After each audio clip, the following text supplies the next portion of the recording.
Chapter 40. Evelyn glanced over the side of the boat as they glided in towards the shore. The water was clear and pristine, and looked to be no more than 20 centimetres deep. But she had learned in the past 5 days how deceptive this could be. The third day, thinking the water was shallow, she had stepped clear of the boat to find herself floundering wildly in waist-deep water. It was only by an enormous effort that she had avoided falling and immersing herself completely. Her clothes had dried that night in front of the blazing fire they built. Since the encounter with the wolves, it had become their standard procedure to keep a fire burning all night and take turns keeping watch.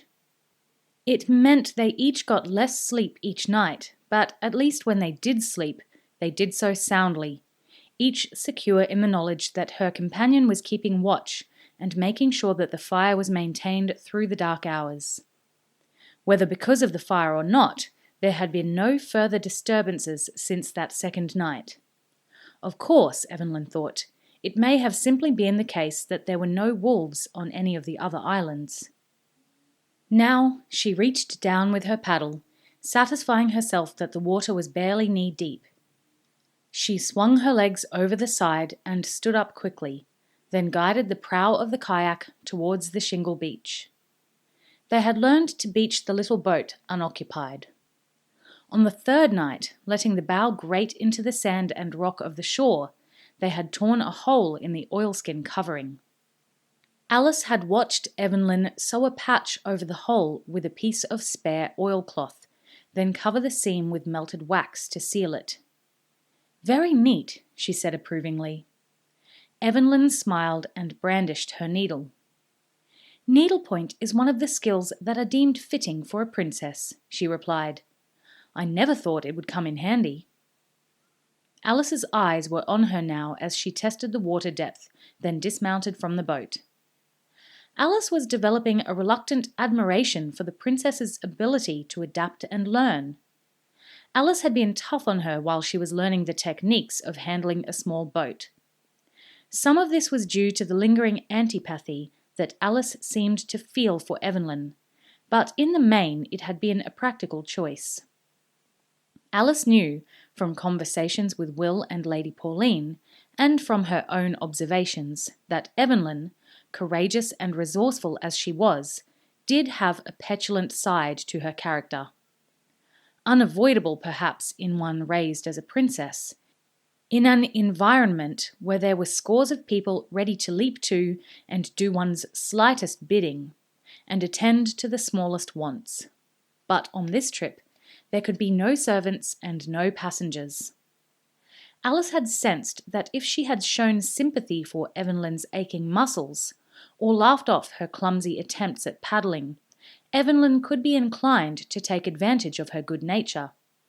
Instead, Alice's repeated sardonic "thank you for that" at each mistake had acted as a goad to Evelyn, urging her to do better, to try harder, to show her tall, self-satisfied travelling companion that, princess or not, she could do the job she had been set. With these thoughts in mind, Alice nearly left it too late to step out of the boat herself. Knowing this would result in a tart comment, for she knew Evelyn wanted nothing more than an opportunity to reply in kind, she swung her own legs clear and helped the princess lift the boat as they slid it up the beach, out of the water. They set it down and both stretched to ease their cramping back muscles. Alice took a few paces inland, looking around the little beach and into the thickly growing trees beyond. "So, this is it," she said. They had finally reached the far side of the massive lake. This was the province where Lord Nimatsu ruled over the mysterious and fabled Hasanu. There was snow on the ground here, but not in the quantities they had seen at Rankoshi. The altitude was lower, and the area was sheltered from the weather systems that blew in from the sea and drove snow and rain clouds onto the mountain behind them. Here, in an area shielded by those same mountains, the wind was more gentle, more temperate, and it sighed softly through the needles of the spruce trees that towered above them. There doesn't seem to be anyone around, Evelyn murmured. Doesn't mean there's no one here, of course. Of course. A knot of apprehension had formed in Evelyn's stomach as she stood on this quiet, seemingly deserted spot. They had quizzed Shigeru and his senior advisors at some length about the Hasanu, but in truth they had learned little.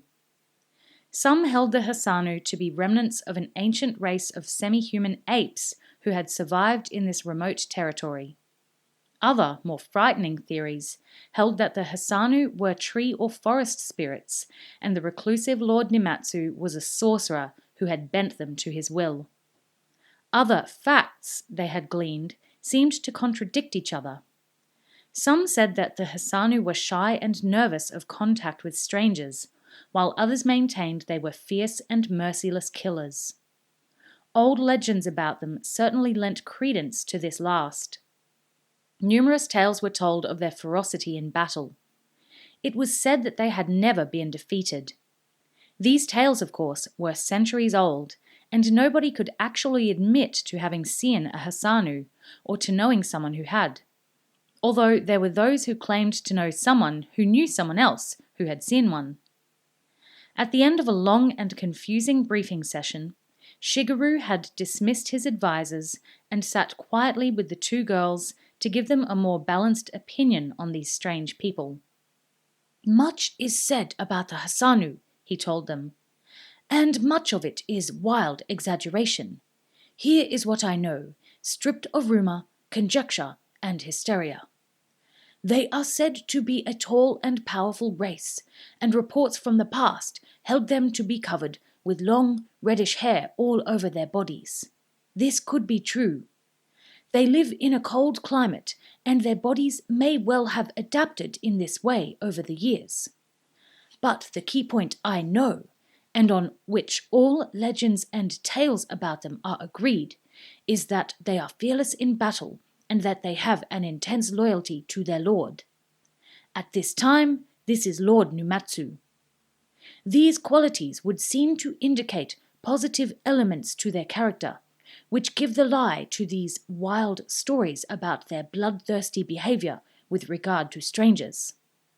Loyal and fearless do not, to me, equate with bloodthirsty and savage. Lord Nimatsu has, on many occasions, confirmed his allegiance to me. That, I believe, will be the key to your dealings with the Hasanu. They are loyal to Nimatsu, so, by extension, they are loyal to me, or at least to the concept of an emperor. When you reach Nimatsu's province, be patient. Wait for the Hasanu to make contact. They will do so, and they will do so at Nimatsu's bidding. When he knows that you are acting in my name, you will be safe. Shigeru had removed his signet ring and handed it to Evelyn. Take this with you. When Nimatsu sees it, he will know you come from me. This will ensure your safety. Once you have made contact with him, I rely on your eloquence, Evenin-san, to convince him to help us.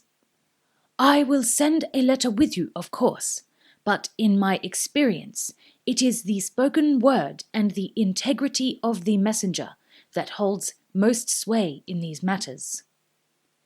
Evelyn had taken the ring, slipping it onto her first finger. I wish I could advise you more fully on this matter, Shigeru said, sighing deeply. But the success or failure of your mission will rest on your own abilities and resources. He smiled at them both and then added, and I cannot think of two more worthy or resourceful messengers. So, Alice said, looking round the silent trees, how do we find the Hasanu? Don't worry about that. Remember what Shigeru said. The Hasanu will find us. They unpacked their gear from the kayak and set about making camp. Alice pitched their small tent while Evelyn gathered stones for a fireplace, then a good supply of firewood. She was using her sax knife, a gift from Holt some years previously, to cut one long piece of deadfall into manageable lengths when she had the sensation of eyes upon her. Somewhere in the shadows among the trees, someone, or something, was watching her. She was sure of it. She paused for a moment in her work, then resumed, resisting the almost overpowering urge to turn and look into the trees. She glanced sideways to see if Alice had sensed anything. Apparently not. The tall girl was tightening the guy ropes on the tent, testing the tension to make sure that the canvas was evenly positioned. Evelyn gathered up the wood and walked casually back to place it by the circle of stones she had arranged as a fireplace. "We're being watched," she said softly.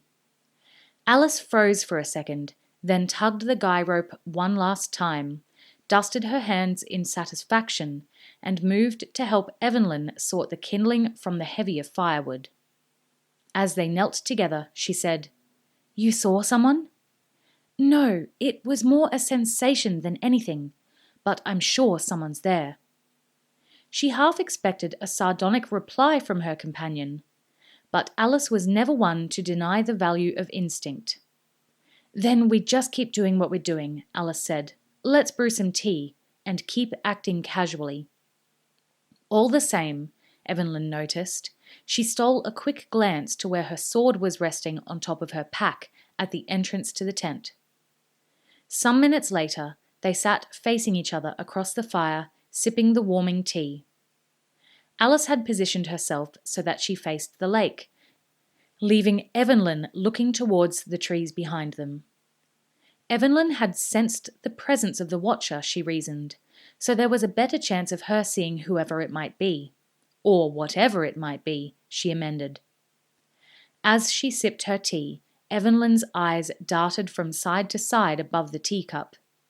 Her head never moved. From a few meters away, there was no indication that she was scanning the dark shadows beneath the spruces. She gave a satisfied sigh and set her cup down. "Something moved," she said in a conversational tone. A fleeting, shadowy movement had caught her eye. It was all she could do not to suddenly stare in the direction from which it had come, but she managed it by an enormous effort of will. "Can you see him now?" Alice asked, maintaining the same casual tone. "No, he's gone to ground. Wait, there he goes again. Can't make out any detail. It's just movement in the ferns under the trees.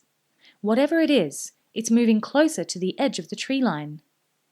They waited, nerves tensed, but there was no further sign of movement. "I think he's gone," Evelyn said after several minutes. Alice shrugged. "Or he's not moving, just watching us." "Well, we can't sit here all afternoon. Any ideas?"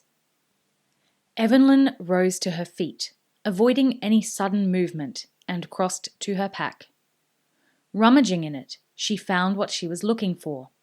One of the few food items that the wolves had missed when they ransacked the camp several days before.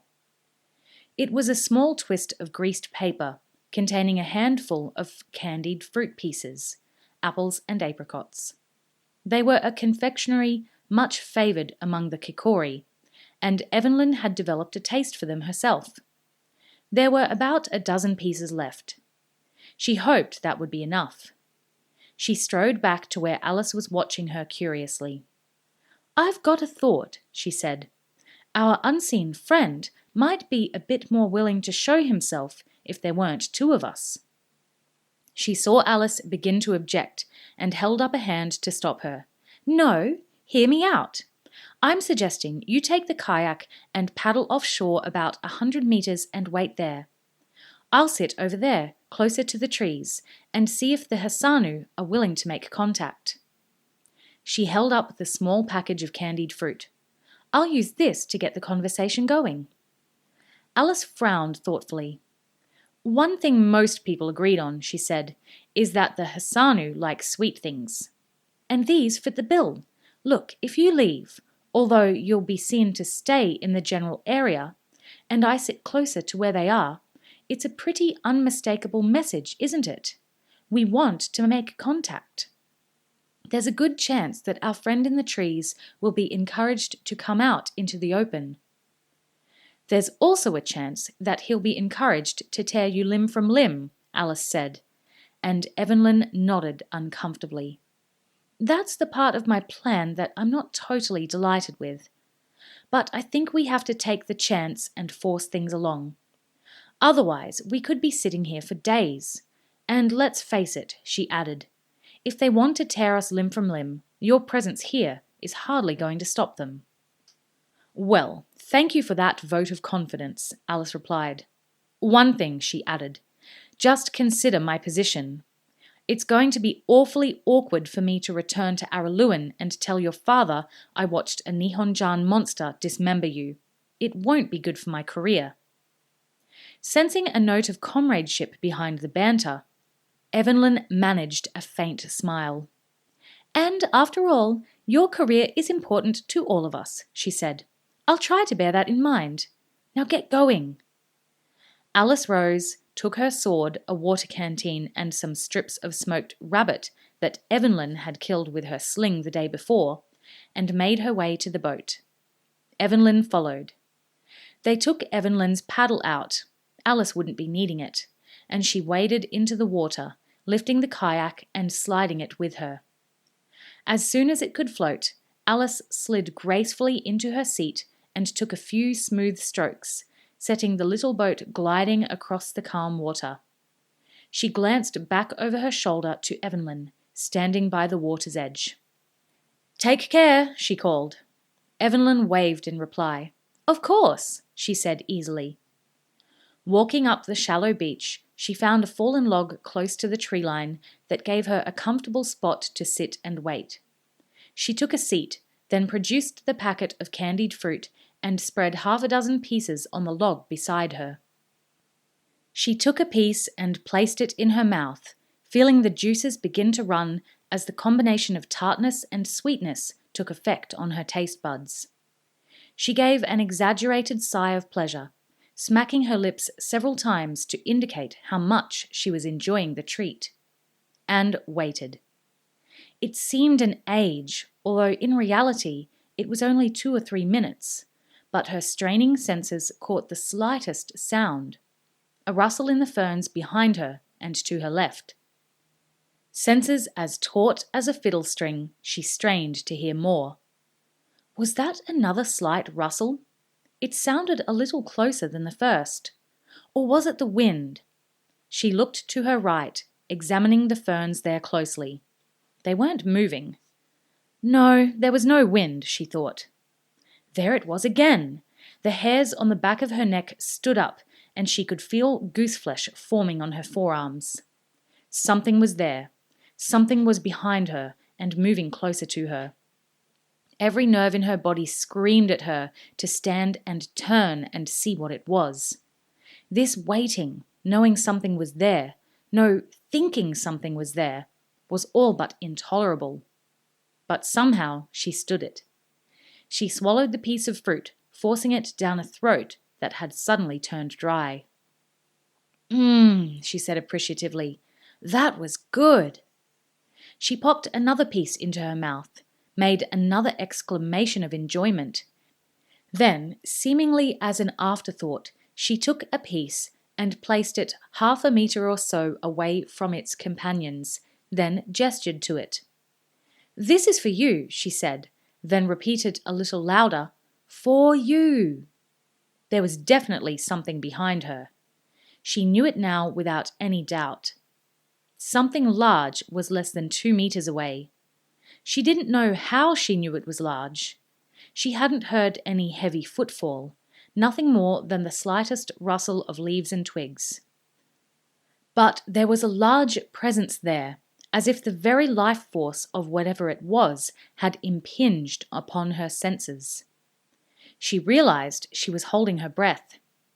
Her heart was hammering inside her rib cage, so loud she was sure that whatever it was behind her could hear it. She began to sing, one of the gentle country songs that she'd heard Will singing as he accompanied himself on the mandola. Oh, Annalie dancing, a shaft of light fell on her as I saw Annalie dancing, and haven't I seen Annalie somewhere before? Her voice quavered with tension. She warbled on and off the notes as she tried to sing them truly. I sound terrified, she thought. Although maybe this, whatever it is, will just think I'm a lousy singer. She drew breath for the next verse, but it never came.